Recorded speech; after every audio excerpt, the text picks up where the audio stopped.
হচ্ছে একজন যুবক, সে তার পরিবার ঘর জীবন চালানোর জন্য একটি অটো নিয়ে বের হয়েছিল। তারপর এশারের পরে অটোটা তার জানটাকে হত্যা করে অটোটা ছিনতাই হয়।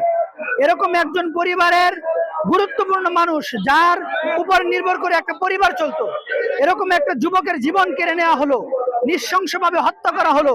আজকে 9 দিন পার হয়ে গেলেও এখন পর্যন্ত প্রশাসনের উপযুক্ত কোনো ভূমিকা, দৃশ্যমান কোনো ভূমিকা নেই।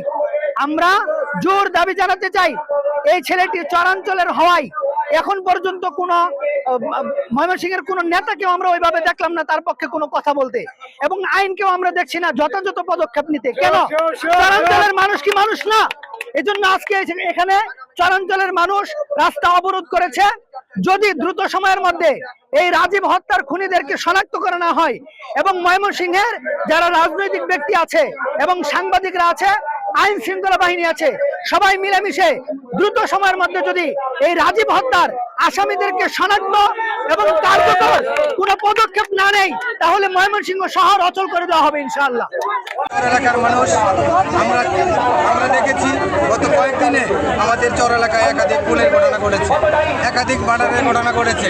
আমরা চাই আমাদের প্রত্যেকটা ঘটনা, যেহেতু দুর্ঘটনা, প্রত্যেকটা ঘটনা সঠিক তদন্ত মারফত আসামিদেরকে ধরা হোক।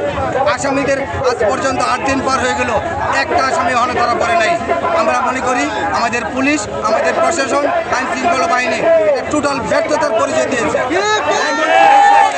ময়মনসিংহ শহরে, বিভাগীয় শহরে এমন ব্যর্থ পুলিশ আমরা কখনো কাম্য নয়, আমাদের কাছে কাম্য নয়।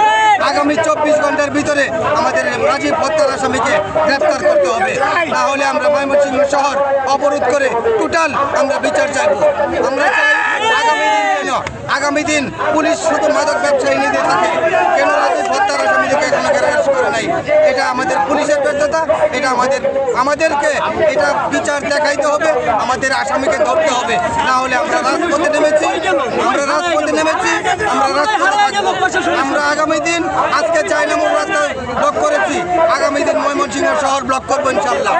সারা বাংলাদেশ অচল করে হলেও রাজীব হত্যার বিচার আদায় করে প্রশাসন দুর্বলতা দেখাবে। আমাদের চর এলাকাবাসী, সারা চর এলাকাবাসী ময়মনসিংহ শহরে ঢুকবো আগামী দিন ইনশাল্লাহ। আমরা চাই আগামী 24 ঘন্টার ভিতরে আমাদের আসামিদেরকে আইনের আওতায় আনতে হবে।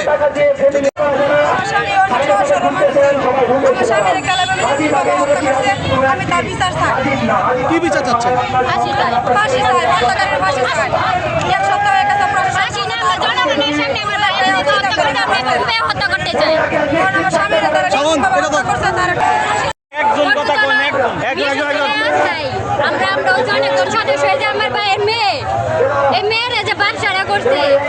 সাধারণ মানুষ আমার ভাই কবরে, খুনি কেন বাহিরে? আমার বাইরে রাতের অন্ধকারে 10টার সময় খুনিরা কুপায়া হত্যা করছে। আমরা এর বিচার চাই। প্রশাসনের কাছে অনুরোধ, প্রশাসন আমাদেরকে খুনি ধরিয়ে দিবে, আমার ভাইয়ের খুনিকে ফাঁসি দিবে, না হয় জনগণের হাতে তুলে দিবে। আমার ভাইকে যেভাবে হত্যা করছে সেভাবে হত্যা করবো, আমরা নিজের হাতে সেভাবে হত্যা করবো আসামিকে। কারণ আমার বাস দিয়ে আমার এই যে এতটুকু বাঁচতে 2.5 বছরে এখনো তার বাবাকে খুঁজতে আছে, আমরা তাকে কি জবাব দিব? বড়